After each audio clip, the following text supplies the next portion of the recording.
Hello everybody, welcome to Career Planet. Career Planet YouTube channel पर आप सभी का स्वागत है। ये हम लोग का बिहार सब इंस्पेक्टर पेपर 2 का जो है पेपर 1 का हिंदी का प्रैक्टिस सेट देखने वाले हैं। ये दूसरा प्रैक्टिस सेट है। इससे पहले हमने प्रीवियस ईयर पेपर को 2 पेपर में अपलोड कर दिया था। इसमें टोटल हम 100 क्वेश्चन देखेंगे और सभी के सभी प्रैक्टिस सेट होंगे। तो चलिए हम इसे स्टार्ट करते हैं। और इस प्रकार से क्लास का शेड्यूल क्या रहेगा, जैसे कि 11 अक्टूबर को लिखित एग्जाम का घोषित ऑफिशियली कर दिया गया है। तो इसमें शेड्यूल के आगे 5 सेट हम लोग यहाँ पर प्रैक्टिस सेट करेंगे। उसके बाद 5 सेट हम लोग ग्रामर करेंगे, ठीक है ना। ग्रामेटिकल व्याकरण सेक्शन जो भी होता है, और ग्रामेटिकल सेक्शन करने के बाद जो है 5 सेट हम लोग क्या करेंगे, मतलब शब्द वाले चीज़ पे पर्यायवाची शब्द, विपरार्थक शब्द और मुहावरा वगैरह के करेंगे। इस प्रकार से कंप्लीट हो गया। आप केवल वीडियो देखिए। वीडियो को हम जितना कम से कम हो सकेगा उतना कम समय में बनाएंगे, क्योंकि मेरे वीडियो बनाने का मतलब क्या रह जाएगा यदि इस वीडियो को हम 2 घंटा का बनाएंगे। आपके पास टाइम नहीं। इस वीडियो को मुश्किल से हम 20 मिनट के अंदर ख़त्म करेंगे, जिससे आपको एक आइडिया और थोड़ा बहुत रिवीजन हो जाए। और आप हो सकते हैं ना इसको 2 गुना स्पीड करके जरूर देखिए, ठीक है। 2x करके देखिए, स्पीड बढ़ा के देखिए। तो चलिए हम स्टार्ट करते हैं। यदि आप इस चैनल पर नए हैं तो निश्चित रूप से चैनल को सब्सक्राइब भी कर लीजिएगा। पहला क्वेश्चन बोला जा रहा है यहाँ पे, देखिए विपरीत शब्द चुनना है, अर्थात उल्टा शब्द चुनना है। देखिए यहाँ पर जो है ये अवनी के बारे में, यहाँ अवनी के बारे में लिखा हुआ। अवनी का मतलब क्या होता है? अवनी का मतलब होता है पता लोग। तो अवनी का यहाँ पर क्या हो जाएगा? अंबर। अंबर का मतलब होता है आकाश। ये अंतर्द्वंद का मतलब क्या हो जाएगा? अंतर्द्वंद का डायरेक्ट विपरार्थक होगा बहिर्द्वंद। यहाँ पर ए ऑप्शन हो जाएगा। थोड़ा सा यहाँ पे पीडीएफ 1-2 क्वेश्चन गलत है, बाद बाकी पीडीएफ पूरा सही आया हुआ है। थोड़ा सा यहाँ पर आ गया।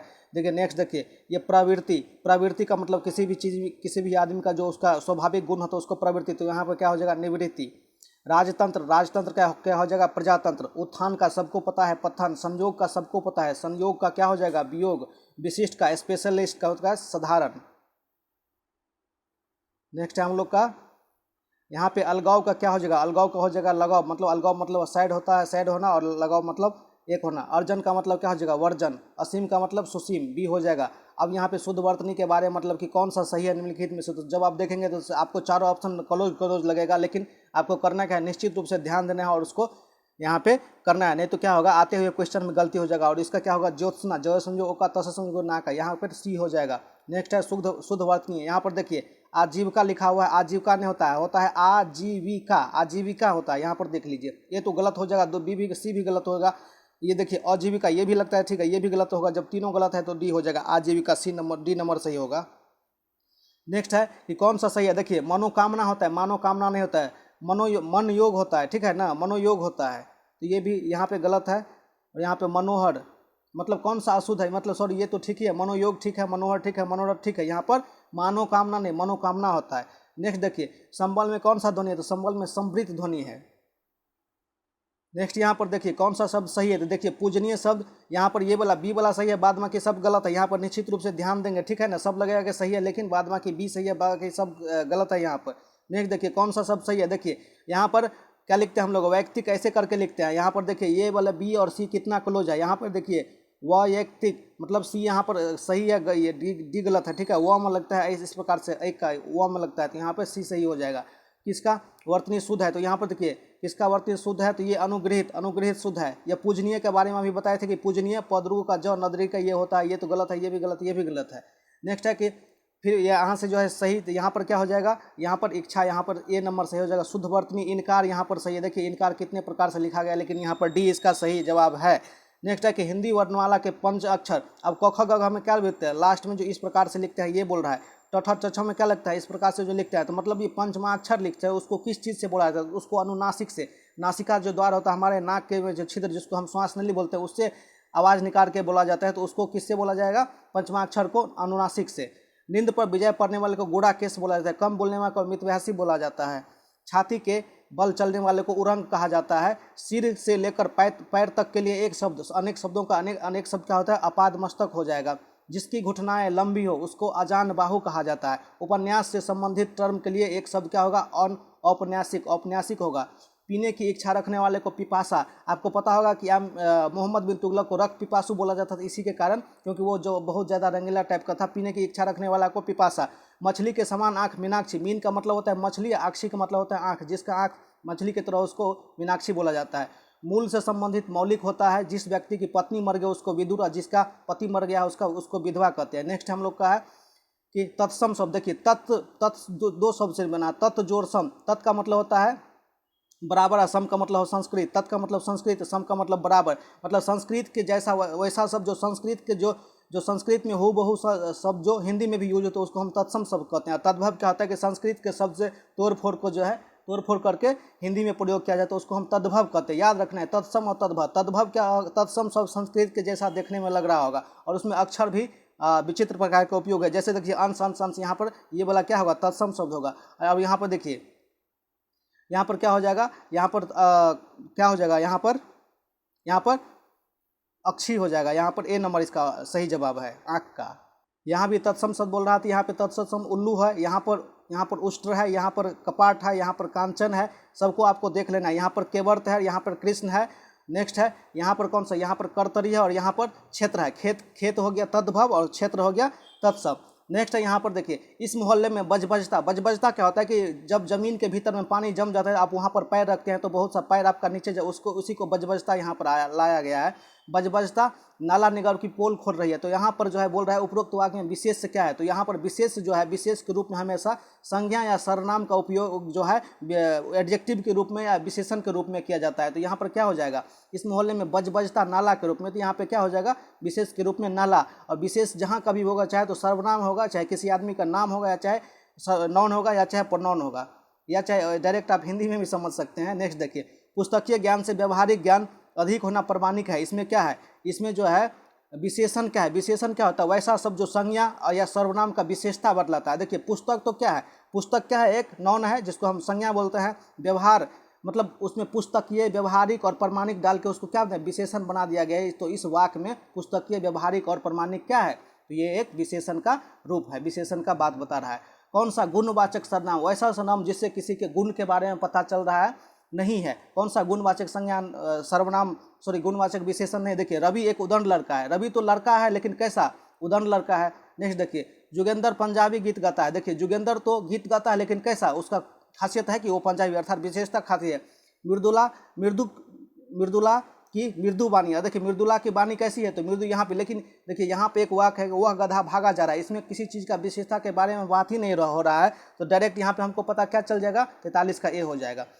सुंदर विश्लेषण का स्त्री हो जाएगा सुंदरी। भाषण के लिए उपयुक्त होता है ओजस्वी। भाषण को थोड़ा सा तेज टाइप में दिया जाना चाहिए। और देखिए ये जो नेक्स्ट शब्द आता है ना, लजीज, लजीज शब्द खाना के व्यंजन के लिए उपयोग हो जाता है कि ये खाना या ये खाना बहुत लजीज बना है, ठीक है, उसके लिए मतलब जितना अच्छा बने उसको उतना लजीज बोला जाता है। देखिए महेश ने लजीज मकान बनाया है, ठीक है, तो ये गलत हो जाएगा। मकान में लजीज थोड़ी होता है। राधा देखने में बहुत लजीज है, राधा खाने वाली चीज़ थोड़ी है जो लजीज होगा। मंजीत लजीज कार्रवाई की, ये भी गलत हो। तो यहाँ पे क्या हो जाएगा, डी, धनंजय लजीज व्यंजन बनाने में माहिर है। बिल्कुल सही बात है, वो लजीज व्यंजन, यहाँ व्यंजन आ गया, खाने पीने की वस्तुओं के लिए लजीज प्रयोग होता है। नेक्स्ट है कि विशेष, मतलब कि विशेष के रूप में हमेशा संज्ञा और सर्वनाम का उपयोग होता है, ऊपर में हमने बताया था। नेक्स्ट है कि विशाल का दैत्य दानव दौड़ा हुआ, तो इसमें विशेष के बारे में बता रहा है। तो यहाँ पे देखिए विशाल का, ये तो एडजेक्टिव है। दंदनाता हुआ मतलब कि ये वर्ब का टाइप का होगा, तो यहाँ पर क्या हो जाएगा, विशेष के रूप में हमेशा नाउन या प्रोनाउन या संज्ञा या सर्वनाम, तो यहाँ पर क्या हो जाएगा, दैत्य के रूप में आ जाएगा। अब देखिए यहाँ पर एक शब्द है सा के प्रयोग से कौन सा विशेषण का बोध होता है, तो आपको पता होगा फूलों सा चेहरा तेरा, मतलब क्या, आपके चेहरे को फूल से तुलना किया जा रहा है। सूरज सा तेज नहीं मुझ, मतलब कि सूरज के जैसा मुझ में तेज नहीं है। तो इस प्रकार से सा से किस चीज़ का, तुलनात्मक चीज़ का यहाँ पर वर्णन किया जाता है। तो यहाँ पे सा से कौन सा विशेषण का, तो तुलनात्मक विशेषण का। देखिए इस नदी का जल अब पवित्र नहीं रहा। इस वाक्य में प्रविशेषण क्या होता है कि जिस पे अधिक भाव पड़ता है, तो यहाँ पर बहुत जो है प्रविशेषण के रूप में है। यहाँ पर देखिए अश्व का पर्यायवाची घोटक होता है। समुद्र का पर्यायवाची कौन सा शब्द नहीं है, देखिए सागर का मतलब होता है समुद्र, रत्नाकर का मतलब समुद्र और जलाधि का समुद्र होता है। नीरद का मतलब यहाँ पर समुद्र नहीं होता है। नेक्स्ट है कि गणेश का पर्यायवाची शब्द कौन है, गणेश गणपति होता है, कविवरण होता है, सिद्धि विनायक होता है, ये चंद्रचूड़ यहाँ पर नहीं होगा। कौन सा शब्द यहाँ पर सूरज के लिए पर्यायवाची नहीं है, तो दिवाकर मतलब सूरज होता है, तरनी मतलब विश्वासन मतलब चूरा होता है, लेकिन ये शार्दुल का मतलब सूरज नहीं होता है। नेक्स्ट है कि लक्ष्मी स्त्री का रूप होता है, पर्यायवाची शब्द नहीं है लक्ष्मी का। कमला का मतलब होता ही है, इंदिरा का मतलब होता है, पद्मा का मतलब होता है, और ये जो महाश्वेता है ये इसके लिए सरस्वती का स्पेशल इसके लिए उपयोग किया जाता है, तो यहाँ पर सी हो जाएगा। बादल का पर्यायवाची शब्द नहीं है, देखिए अब्र का मतलब बादल ही होता है, जिमुती का मतलब बादल होता है, वारिद का मतलब बादल ही होता है, लेकिन मरकट का मतलब बादल नहीं, तो यहाँ पर डी हो जाएगा। कौन सा स्त्री पर्यायवाची शब्द नहीं है, स्त्री का पर्यायवाची शब्द नहीं है। देखिए यहाँ पर कामनी का मतलब होता है यह इंदिरा, महिला का मतलब होता है, और इंदिरा का मतलब लक्ष्मी, और लक्ष्मी जो है स्त्री का प्रतिरूप है, तो यहाँ पर क्या हो जाएगा, वामा हो जाएगा। यहाँ पर ए ऑप्शन हो जाएगा। आकाश का पर्यायवाची शब्द नहीं है। शून्य का मतलब आकाश होता है जिसका कोई अनंत नहीं, जिसका अनंत नहीं हो। अंबर का मतलब आकाश होता है, अंतरिक्ष का मतलब आकाश होता है, और ये नीलाभ का मतलब ये आकाश का पर्यायवाची शब्द नहीं है। नेक्स्ट है सरस्वती, महाश्वेता, अभी ऊपर में बताए थे, बिना पानी हंसवानी, ये तो हम लोग सब जानते हैं, यहाँ पर सिंहस्था नहीं हो पाएगा। गंगा का यहाँ पे पर्यायवाची शब्द नहीं, भागीरथी, अलकनंदा और मंदाकिनी, सुरसरिता तो होता है, ये त्रिवेणी नहीं होता, त्रिवेणी एक नदी का नाम है। ग्रियसन के अनुसार भारत में कुल कितनी बोलियां हैं, तो 544 बोलियां भारत में ग्रियसन के अनुसार है। कौड़ी का हो जाना, कौड़ी का हो जाने का मतलब मुहावरा बताना है, बहुत सस्ता होना, कौड़ी का भाव पूछना, तुमको कोई पूछेगा नहीं, इस टाइप से इसका यूज होता है। वाक्य और उपवाक्य में क्या अंतर होता है, देखिए वाक्य जो होता है हमेशा स्वतंत्र हो, जैसे हम बोलते हैं कि राम जाता है, ठीक है, राम घर जाता है, आप अभी मेरा लेक्चर देख रहे हैं, ये वाक्य हो गया, पूरा स्वतंत्र वाक्य हो गया। लेकिन हम बोल देते हैं कि जब तक आप मेरा लेक्चर नहीं देखेंगे आप पास नहीं कर पाएंगे, यहाँ पे पास नहीं करवाएंगे उपवाक्य हो गया, क्योंकि उसका डिपेंड होना मेरा लेक्चर देखना हो गया। तो उसी प्रकार यहाँ पे बोला जा रहा है कि वाक्य का स्वतंत्र होना, किंतु उपवाक्य का नहीं, मतलब वाक्य तो स्वतंत्र होता है लेकिन उपवाक्य स्वतंत्र नहीं होता है। कन्नड़ भाषा द्रविड़ परिवार से संबंध रखता है। सरहद पर कई सैनिक होते हैं, इसमें रेखांकी पद मतलब ये कई जो है क्या है, सर्वनाम है, सर्वनाम भी लगता है, लेकिन इसका यूज किस तरह हुआ है, तो संख्यावाचक। सैनिक, कई सैनिक का मतलब क्या, अब 4 किलो 5 किलो सैनिक नहीं हो सकते, 200 ग्राम 4 लीटर 5 लीटर सैनिक नहीं होता है क्या, कई सैनिक का मतलब हो सकता है कि 500 400 300, मतलब तो यहाँ पर क्या हो जाएगा, संख्यावाचक विशेषण हो जाएगा यहाँ पर, अर्थात एडजेक्टिव। नेक्स्ट है विश्व में कुल कितनी लिपियाँ हैं, तो विश्व में कुल 400 लिपियाँ हैं। जातिवाचक पुल्लिंग एक वचन अन्य पुरुष संज्ञा कर्मचारी का उदाहरण निम्नलिखित में से कौन सा। देखिए जातिवाचक क्या होता है कि वैसा संज्ञा जिसे किसी जाति भर का बोध होता है, ठीक है। तो यहाँ पर देखिए वहाँ सब कुछ मिलता है, यहाँ तीनों से मिलता है, कौन सा उदाहरण है, तो यहाँ पर देखिए मतलब इधर उधर तो ये तो होगा नहीं, यहाँ पे संज्ञा है ही नहीं, यहाँ पर भी नहीं होता, लेकिन यहाँ पर देखिए डायरेक्ट इसमें संज्ञा भी है, तो यहाँ पर क्या हो जाएगा, ए हो जाएगा, और यहाँ पे एक वचन में भी है और पुल्लिंग भी है, तो इस प्रकार से ए हो जाएगा। पुरुषवाचक सर्वनाम कितने प्रकार का, आपने first person, second person, third person के बारे में सुना होगा, उत्तम पुरुष, मध्यम पुरुष, और यहाँ पे डी हो जाएगा। पुरुषवाचक अर्थात पर्सनल प्रोनाउन कितने प्रकार का, 3 प्रकार का। वाक्य में कर्ता के बाद क्रिया के पहले आने को देखिए, सबसे पहले हम क्या देखते हैं, सबसे पहले सब्जेक्ट होता है, वर्ब होता है, ऑब्जेक्ट होता है, और लेकिन ऑब्जेक्ट का बारे में विस्तारित करने के लिए हिंदी में ऑब्जेक्ट को विधेय और सब्जेक्ट को उद्देश्य बोला जाता है। तो देखिए कर्ता के बाद सब्जेक्ट के बाद क्या आता है, वर्ब आता है, उसके बाद ऑब्जेक्ट होता है, और लेकिन इस वर्ब और कर्ता के बीच में ऑब्जेक्ट के बारे में विशेष जानकारी दिया जाता है। तो वही बात यहाँ पर क्या बोल रहा है कि वाक्य के बारे में विस्तृत जानकारी, इंग्लिश में इसीलिए बता रहे हैं आपको ताकि दिमाग पर चोट करे और लंबे समय तक आप याद रखें। पलक बिछाना का मतलब, क्या होता है कि स्वागत के लिए उत्सुक होना। कन्नी काटना, अब कन्नी काटना को हम लोग हिंदी में बोलते हैं कंछी काटना, मतलब किसी काम को कोई कह ना दे इसीलिए बच के रहना। अभी देखिए यहाँ पर संधि का एक क्वेश्चन आया है कि अ और आ के, जब कभी भी अ के बाद ई या हर्ष ई या दीर्घ ई आता है तो वो उसका ए हो जाता है, लेकिन जब कभी भी उ अ के बाद उ आता है तो उसका ओ हो जाता है। तो इस प्रकार से किस संधि का, तो ये गुण संधि का जो है उदाहरण होता है। ढेर करना का मतलब क्या है, तो कि मार डाल के ढेर लगा देना। आटे दाल का पता मालूम, असलियत की पता चलना। यह नहीं पढ़ते, इसमें पुरुषवाचक सर्वनाम है, यहाँ पर निश्चित रूप से देखिएगा स्त्री विद्या और यहाँ पर यह नहीं पढ़ती है, यहाँ पर ए हो जाएगा। वह अमराई तो गई परंतु वहाँ कोई आम नहीं मिला। अब यहाँ पे इस वाक्य का परिचय, यहाँ पर अमराई के बारे में परिचय देने के लिए बोला जा रहा है। तो यहाँ पर देखिए यहाँ पर कौन सा है, तो यहाँ पे व्यक्तिवाचक संज्ञा है, मतलब आम के बारे में, स्पेशली आम जाति के बारे में बात हो रहा है, और स्त्रीलिंग है, ठीक है, ई आ गया है, और ये अन्य पुरुष है वह आ गया यहाँ पर, इसीलिए तो यहाँ पर क्या हो जाएगा, बी इसका ऑप्शन हो जाएगा। नेक्स्ट है हम लोग का 77 उपवन में कितने सुंदर फूल हैं। मतलब यहाँ पर देखिए ये मतलब विस्मयादि योधक का बात है, लेकिन जब आप फूल को देखेंगे तो आपको कष्ट होगा क्या। विस्मयादि मोदक का मतलब होता है कि किसी दुख सुख इत्यादि को प्रदर्शित करना। आप फूल को देखेंगे तो आप आश्चर्यचकित होंगे, वाह क्या फूल है। वही बात यहाँ पर बोल रहा है, तो उस पर आपको क्या हर्ष हो रहा है, खुशी हो रहा है, घृणा या शोक तो नहीं होगा। यहाँ पर क्या हो जाएगा, ए हो जाएगा। जल्दी करो, वे सब आते ही होंगे। रेखांकित वे सब में क्या है, मतलब इसका परिचय देने के लिए बोल रहा है। देखिए सबसे पहले वे आ गया है ना, तो ये पुरुषवाचक सर्वनाम ही होगा, और चारों ऑप्शन में भी दे रखा है यहाँ पर, ठीक है। उसके बाद क्या हो जाएगा, ये अन्य पुरुष बहुवचन और ये कर्ता कारक होगा। देखिए यहाँ पे सब्जेक्ट के रूप में यूज हो रहा है, तो यहाँ पर क्या हो जाएगा, बी नंबर इसका जवाब हो जाएगा। नेक्स्ट है मुहावरे का अर्थ, अग्नि का परीक्षा देना, साहसीपूर्ण किसी समस्या का सामना करना। जहाँ न पहुँचे रही वहाँ पहुँचे कवि, जहाँ न पहुँचे रवि वहाँ पहुँचे कवि, जहाँ न पहुँचे रवि क्या है, ये क्या है, एक उपवाक्य है, ठीक है ना। अभी उपवाक्य और वाक्य के बारे में बताए थे।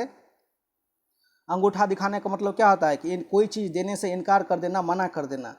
अंधे के हाथ बटेर लगने का मतलब होता है कि बिना परिश्रम किए आपको सफलता मिल जाता है। ऐसा बहुत कम आदमी होता है जो इंद्रियों को वश में कर लेता है, उसको जितेंद्र बोलते हैं। यहाँ पर ए रखना। और यहाँ पे देखिए 3-4 ऑप्शन बिल्कुल क्लोज दिया हुआ है। कुछ भी इस टाइप के क्वेश्चन को आपको याद ही कर लेना। देख रहे हैं, जितेंद्र, जौहर्षि का थ का नौदरसी का यह, यहाँ पर ए हो जाएगा। अंगार सिर पर धर लेना, इसका मतलब क्या होता है कि कठिन विपत्ति सहना, अंगार सिर पर धर लेने का। लोहे के चने चबाना, कठिन परिश्रम करना। अब यहाँ पर नेक्स्ट है कि एक कौन सा मिश्र वाक्य है, मिश्र वाक्य जिसमें दोनों प्रकार के वाक्य रहते हैं। गुरुजी ने कहा था परिश्रम से छात्रों को कर्तव्य मिला, यहाँ पर सी हो जाएगा, डी नहीं होगा, सी होगा। नेक्स्ट है कि किस वाक्य में विशेषण उपवाक्य का उपयोग है। मुझे विश्वास है कि आप जरूर आएंगे, जहाँ जहाँ वह गया वहाँ उसका बड़ा संभावना। देखिए यहाँ पर ये हो जाएगा, वह पुस्तक जो आप चाहते हैं लाइब्रेरी में नहीं है। यहाँ पर क्या हो जाएगा, विशेषण उपवाक्य का यहाँ पर सी नंबर में इसका जवाब है, सी उसका जवाब होगा। नेक्स्ट है कि सर्वनाम पद के परिचय में देखिए सर्वनाम के भेद, उसका वचन, उसका उपयोग वचन, पुरुष, कारक और क्रिया से संबंधित करके किया जाता है। बी नंबर इसका उपयोग आंसर हो जाएगा। अंगार लगाना का मतलब क्या होता है, अंगार लगाना का, अंगार उगलना का मतलब किसी को कठोर बात, किसी से ठीक से बात नहीं करना। आग लगनते झोपड़ा जो निकलो से लाभ, मतलब नुकसान होते होते जो आपको बच जा रहा है, जिससे आपको फायदा हो रहा है वही काफ़ी है, जो मिला उसी में संतुष्टि करना है। यहाँ पर क्या हो जाएगा, बी हो जाएगा। कौन सा सत्य है, सर्वनाम की पुनरावृत्ति। देखिए सर्वनाम क्या होता है, संज्ञा के बदले आता है और बार बार। जैसे हम देखिए एक बात यहाँ पर लिखते हैं कि राम एक अच्छा लड़का है, राम अच्छा पढ़ाई करता है। राम पढ़ने में, राम बार बार राम बोलेंगे तो बोलने में भी और लिखने में भी समय अधिक लगने के साथ साथ अच्छा नहीं लगता है, तो संज्ञा के बदले में स्वरनाम प्रयोग किया जाता है। राम एक अच्छा लड़का है, वो बहुत तेज है, तो पुनरावृत्ति को, उसको रिपीटेशन को क्या होता है, रोकता है सर्वनाम, तो ए हो जाएगा। मुहावरे, अंगार बरसाना, अंगार बरसाना का मतलब बहुत कड़ी धूप होना। दूरी की हाँकना, बड़ा अर्थात इसी को डींग हाँकना बोलते हैं, बहुत बढ़ चढ़ कर बात कहना। अखाड़े में आना, मुकाबले में खड़े होना, इसका क्या मतलब होगा, मुकाबले में खड़े होना। नेक्स्ट है यहाँ पर मेरी दृष्टता क्षमा करे। यहाँ पर जो दृष्टता के बारे में बात बोल रहा है, अब देखिए सबसे पहले ये क्या है, भाववाचक संज्ञा है। भाववाचक संज्ञा को आप ना देख सकते हैं, ना छू सकते हैं, बस केवल अनुभव कर सकते हैं। और दृष्टता ये जो है बहुवचन, ता आ गया ना, बहुत वचन, और ये स्त्री है ता, तो यहाँ पर क्या हो जाएगा, दृष्टता मतलब बी हो जाएगा इसका ऑप्शन। आए थे हरि भजन को ओटन लगे कपास, मतलब आप जिस काम के लिए आए थे उस काम को न कर किसी दूसरे काम में आप उलझ गए, तो उसको यहाँ पर सी हो जाएगा। ग्रीष्म काल में बच्चे की आंखें, अब देखिए आंखें का प्रयोग किस प्रकार से यहाँ पर होगा, आंखें होगा, यहाँ पर ऊपर स्वर छोड़ दिया, आंखें ही होगा, ये भी नहीं होगा, आंखें होगा, तो यहाँ पर क्या हो जाएगा, सी हो जाएगा। वही बात यहाँ पर बताया जा रहा है। कान खड़े होना, कान खड़े होने का मतलब क्या होता है, सचेत होना। नेक्स्ट है कि दिए गए मुहावरे, आग लगने पर कुआं खोदना, मतलब विपत्ति आने पर तुरंत उसका समाधान खोज निकालना, उसको आग लगने पर कुआं खोदना। कृपया जाएं, यह कैसा है, इस किस प्रकार का वाक्य है, तो अनुरोध किया जाता है इस वाक्य में कि प्लीज चल जाइए, ये आज्ञात्मक वाक्य नहीं है। तो इस प्रकार से ये 100 क्वेश्चन का कंप्लीट किए। तो ओके, फिर मिलते हैं कल इसी टाइम पे।